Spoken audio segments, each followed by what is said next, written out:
Yeah, this one was at Michigan State University in East Lansing, Michigan last night. MSU's interim deputy police chief spoke on the shooting last night. This truly has been a nightmare that we are living tonight. We are sad to report that there have been 3 confirmed fatalities. This is in addition to the 5 victims who were injured and transported to the hospital. Some of those 5 victims still have life-threatening injuries. So 3 killed, 5 injured, some with life-threatening injuries. The suspected shooter, a 43-year-old male, died of a self-inflicted gunshot wound after a confrontation with law enforcement officials off campus. The police have not released the man's identity or disclosed the type of weapon he used in the shooting. The suspect has no known connection to Michigan State University. Police do not have a motive yet. Authorities still identifying the victims and what connections they have with the school. Police report the first shots went out at 8:18 p.m. at Berkeley Hall on the north side of campus. A second shooting then occurred at the Michigan State Union, just a few buildings over from the first location shooting.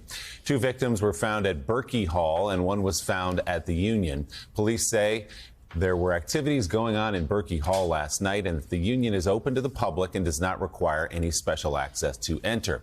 At 8:31 p.m., school sent out a secure-in-place alert telling students to evacuate safely, to run, hide, or fight. That's a quote, with reports of shots fired on campus. The suspect was found hours later, and the campus lockdown was lifted early this morning. This is the 67th mass shooting in the U.S. this year, according to the Gun Violence Archive. So, guys, think of yourself as a student at Michigan State last night in the library or someone else doing your work, and you get an alert on your phone that says, run, hide, or fight. That seems to be where we are right now. Yeah, it really is. And, you know, it used to be after each one of these mass shootings, people would talk about how to stop these mass shootings. And people on the far right, the gun lobby, gun manufacturers would scream, "Oh, don't politicize it. Don't talk about it." But this is what did we say? This is the 67th mass shooting just this year. Yep. In 2 months, they're practically mass shootings. Well, there are on average mass shootings every day in America. And what's wrong with the country? Let me say more specifically, what's wrong with state legislatures? What's wrong with governors? What's wrong with members of Congress? What's wrong with elected leaders that don't do everything that they can to stop mass shootings in America? This does not happen in other industrialized nations. This is an American phenomenon. It's not just about mental health. It's not about video games. It's not about any of the things that the apologists for the gun lobby says it is. This is about guns and the proliferation of guns, the continued proliferation of guns. And Gene Robinson, about the fact that you can't even get the most basic of reforms put in place. You know, 90% of Americans, let me say it again, support universal background checks. But the people stopping that, they'd rather talk about the 3 trans athletes in Utah.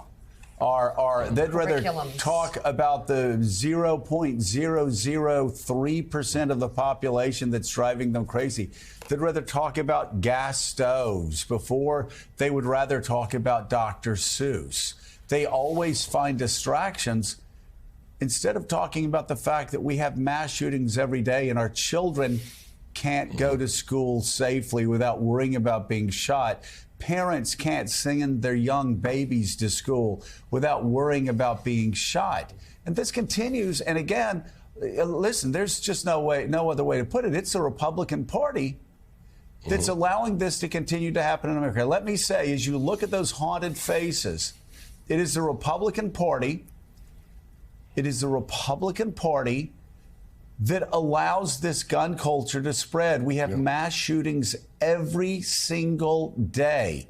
And all they say is there's nothing we can do about it. Now, NRA, give us more money. Yeah. No, it's incredible. It's incredible. As you say, overwhelming public opinion for baby steps, for basic gun controls like universal background checks. There's majority support for an assault weapons ban.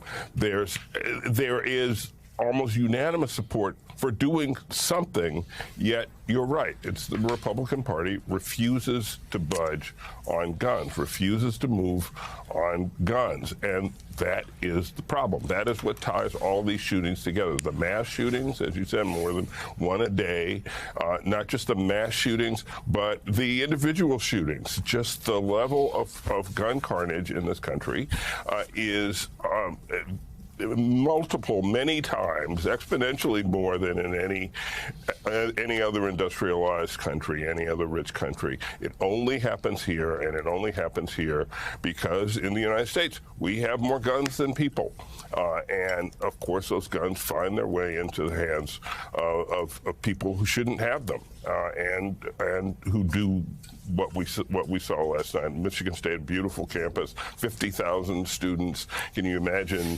50,000 students? Imagine all the parents of those students and the loved ones, all the anxiety and the fear and the reaction when you get a message like that on your cell phone, and that's become the norm in the United States of America.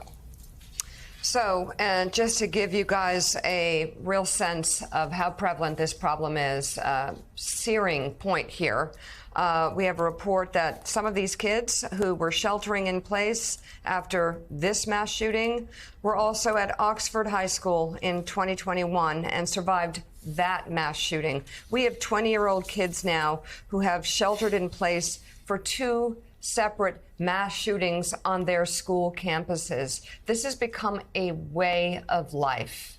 And again, for those Republican lawmakers you were speaking directly to, Joe, think about the 12 families or so or more right now who are in agony right now because of their kids being shot at school or their kids' friends being shot dead at school.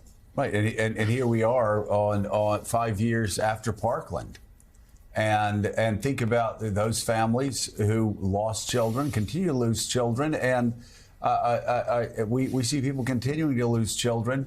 And Jen Palmieri, as you know, we've had through the years a lot of very heated debates about Republicans and Democrats, and I go after Democrats as much as I go after Republicans because in a lot of issues, because there are multiple sides to most issues out there, 2 sides to a lot of policy issues, and it's good to have the back and forth.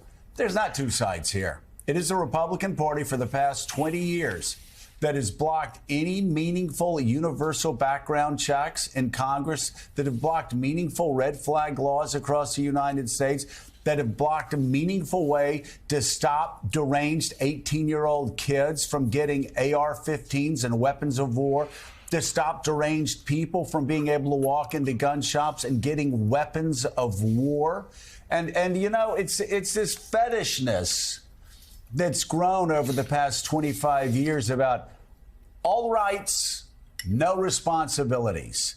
And I need the most extreme version of whatever right you're handing out, unless, of course, it has to do with a woman's body and a woman's health. And I have no responsibility to act in any responsible way. And that's what the Republican Party has become. This continues. And it will continue. We know this will continue. And they sit back after every shooting, and they'll sit back after this shooting, and they'll say, there's nothing that we could do. You can't name a piece of gun legislation that would have stopped this shooting. And it's whack-a-mole on every slaughter. Every time children get slaughtered, it's whack-a-mole. They have another excuse about why they're too weak to do anything to save our children.